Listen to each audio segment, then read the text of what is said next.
Bismillah, Alhamdulillah, amma ba'du.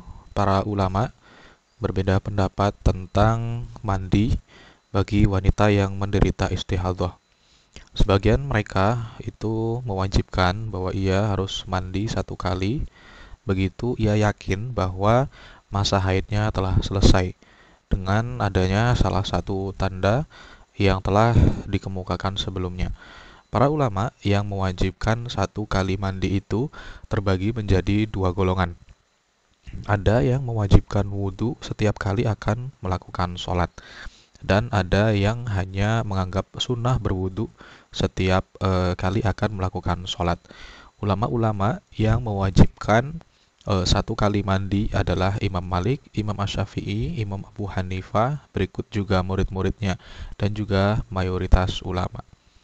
Sebagian besar mereka mewajibkan wudhu kepada wanita yang istihadhah setiap kali ia akan sholat. Di samping itu ada ulama yang mewajibkan untuk menangguhkan mandi sampai awal waktu asar.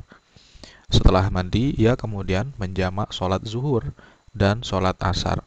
Demikian pula yang berlaku untuk sholat maghrib dan sholat isya. Dan juga yang berlaku untuk sholat isya dan sholat subuh.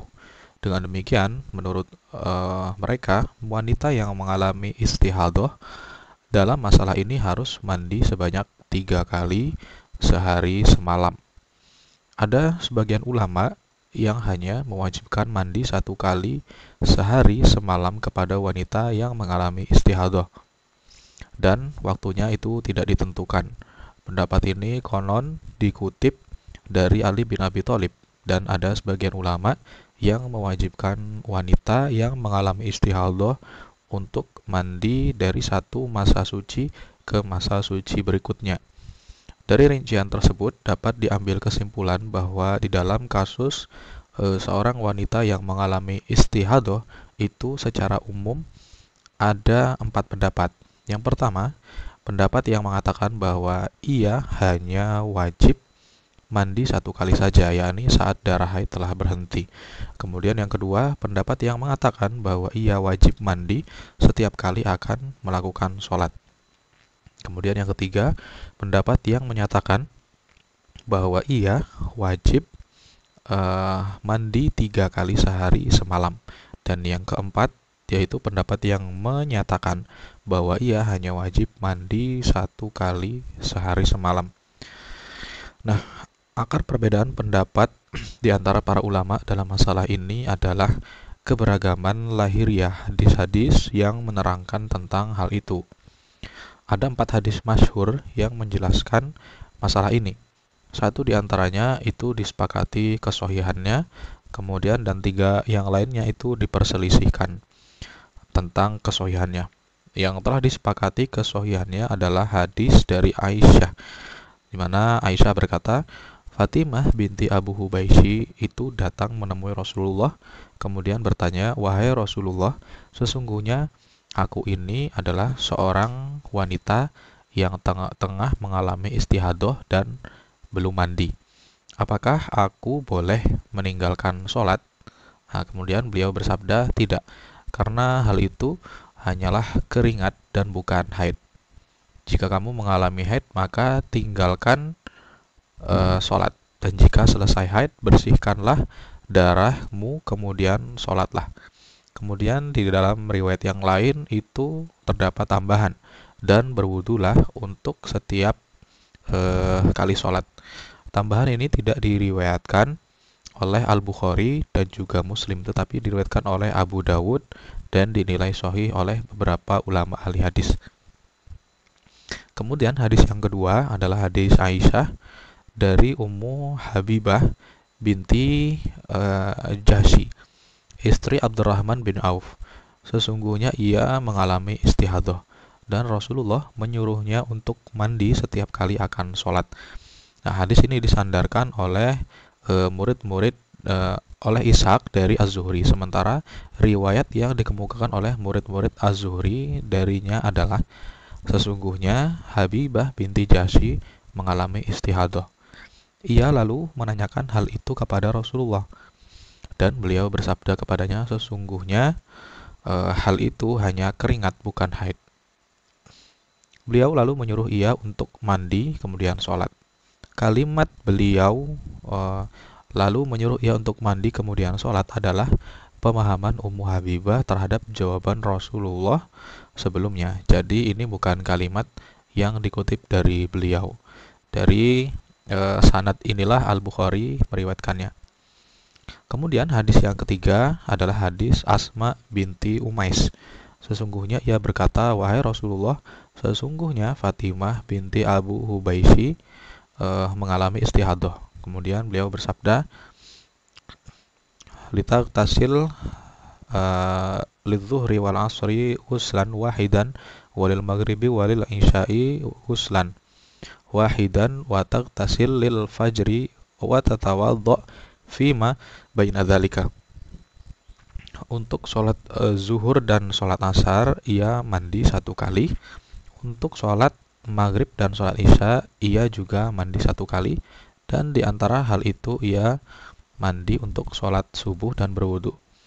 Hadis yang diriwayatkan oleh Abu Dawud ini dinilai sahih oleh Abu Muhammad bin Hazm. Dan hadis keempat ialah hadis Hamnah binti Jahsy yang diantaranya berisi, sesungguhnya Rasulullah menyuruh ia untuk memilih antara melakukan sholat dengan satu kali wudhu begitu ia melihat darah haidnya telah berhenti, atau ia mandi sebanyak 3 kali sehari semalam.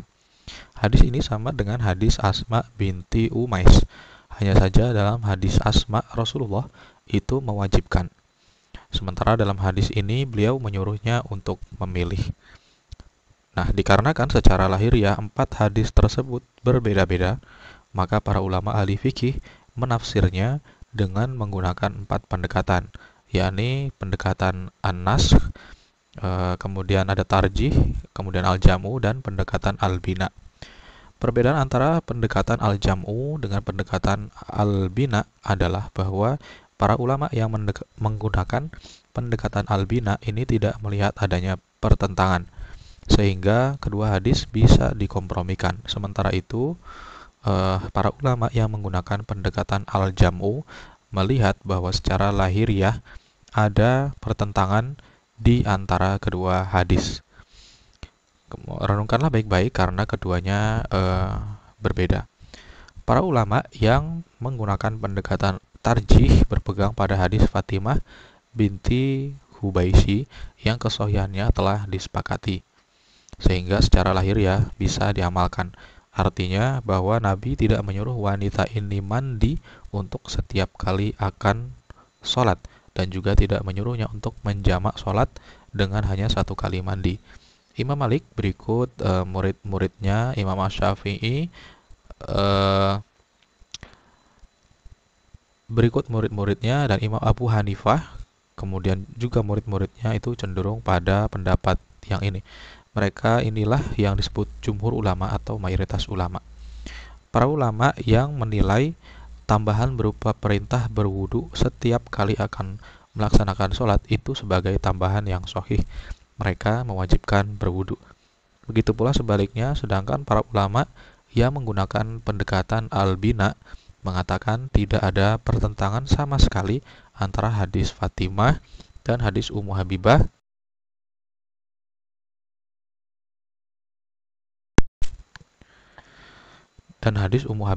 yang salah seorang perawinya adalah Ibnu Ishaq. Pasalnya, isi hadis Ummu Habibah itu merupakan tambahan penjelasan hadis Fatimah. Hadis Fatimah ini hanya sebagai jawaban atas pertanyaan apakah darah yang keluar itu darah haid yang menghalangi sholat atau bukan. Lalu Rasulullah mengabarkan kepada Fatimah bahwa darah yang ditanyakan itu bukan darah yang menghalangi sholat. Beliau sama sekali tidak mengabarkan kewajiban mandi setiap kali akan sholat atau ketika darah haid telah berhenti.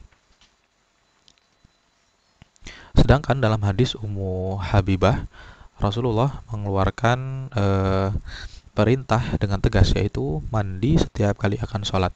Tetapi mayoritas ulama mengatakan bahwa menunda kabar dari waktu yang sangat dibutuhkan itu tidak boleh terjadi. Jika misalnya Mandi wajib dilakukan oleh Fatimah setiap kali akan sholat, tentu Rasulullah memberitahu kepadanya. Suatu hal yang janggal jika dikatakan bahwa Fatimah sudah mengetahui hal itu, namun nyatanya ia masih belum bisa membedakan antara istihadah dengan haid. Adapun mengenai Rasulullah tidak memberitahu kepada Fatimah jika ia wajib mandi begitu darah haidnya berhenti adalah terkandung dalam sabda beliau. Karena hal itu bukan haid.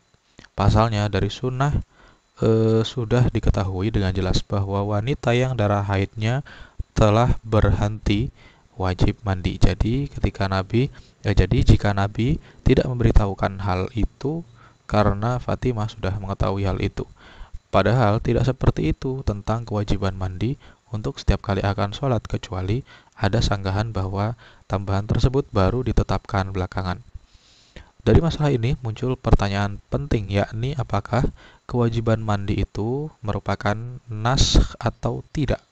Disebutkan dalam salah satu sanad hadis Fatimah adanya tambahan bahwa Rasulullah menyuruh Fatimah untuk mandi. Inilah pendekatan yang digunakan oleh para ulama yang menggunakan metode tarjih dan metode albina. Sementara itu, menurut para ulama yang menggunakan pendekatan Anas berpendapat bahwa hadis Asma binti Umais itu menasakh hadis Ummu Habibah. Mereka berpedoman pada hadis riwayat Aisyah. Sesungguhnya Sahlah binti Suhail itu mengalami istihadah dan Rasulullah menyuruhnya mandi setiap kali akan sholat. Ketika merasa hal itu cukup memberatkan, beliau kemudian menyuruhnya untuk menghimpun sholat zuhur dan sholat asar dengan mandi sekali. Kemudian menghimpun sholat maghrib dan sholat isya dengan mandi sekali, dan mandi yang ketiga untuk sholat subuh.